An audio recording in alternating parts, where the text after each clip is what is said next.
جب شیطان ابلیس نے حضرت آدم علیہ السلام کو سجدہ کرنے سے انکار کیا تو وہ مردود قرار دیا گیا اور اللہ کے دربار سے دھتکارا گیا۔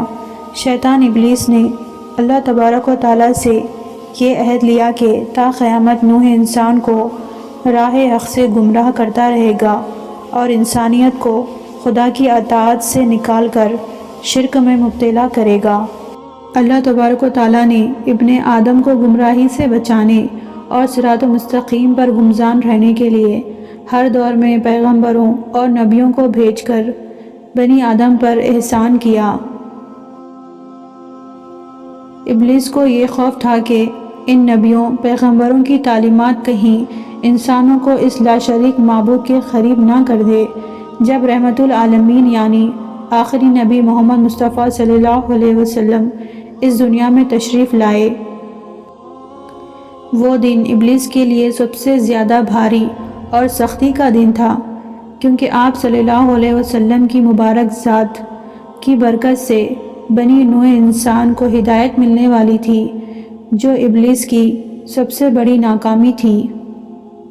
علامہ ابن کثیر اپنی کتاب میں لکھتے ہیں کہ ابلیس 4 بار بلند آواز سے رویا۔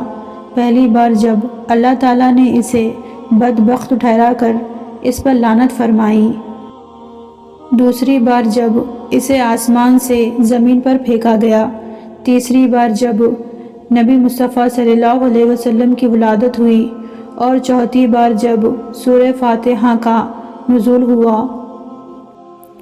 ابن ابی حاتم اپنی تفسیر میں حضرت اکرمہ سے روایت کرتے ہیں کہ آپ صلی اللہ علیہ وسلم کی ولادت کی وجہ سے روئے زمین نور سے منور ہو گئی۔ ابلیس نے کہا، آج ایسا بچہ پیدا ہوا ہے جو ہمارے معاملات خراب کر دے گا۔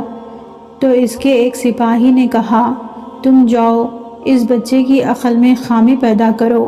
چنانچہ ابلیس آیا، مگر جب نبی کریم صلی اللہ علیہ وسلم کے قریب ہوا تو حضرت جبرائیل علیہ السلام نے اسے ایک لات ماری اور وہ عدن میں جا گرا۔ اسی طرح ایک روایت میں حضرت ابن عباس رضی اللہ تعالیٰ عنہ روایت کرتے ہیں کہ شیطانوں کو آسمانوں سے نہیں روکا جاتا تھا، وہ بلا روک ٹوک آتے جاتے تھے، لیکن جب حضرت عیسیٰ ابن مریم علیہ السلام کی ولادت ہوئی تو شیطانوں کو 3 آسمانوں میں آنے سے روک دیا گیا، لیکن جب رسول اللہ صلی اللہ علیہ وسلم کی ولادت ہوئی تو شیاطین پر تمام آسمانوں کے دروازے بند کر دیے گئے۔ انہیں آگ کے شعلے مارے جاتے تھے۔ جس رات نبی صلی اللہ علیہ وسلم کی ولادت ہوئی، اللہ تبارک و تعالیٰ کی طرف سے آسمانی دنیا میں خالص حفاظتی اقدامات تھے، اور ابلیس مردود کے لیے وہ رات ذلت بھری رات ثابت ہوئی۔ جب آپ صلی اللہ علیہ وسلم کی پیدائش کا وقت آیا تو شیطان کو 70 زنجیریں پہنائی گئی اور اسے بحر خضر میں سر کے بل لٹکا دیا گیا۔ تمام شیاطین اور سرکش مخلوقات بھی زنجیروں میں جکڑ دی گئی۔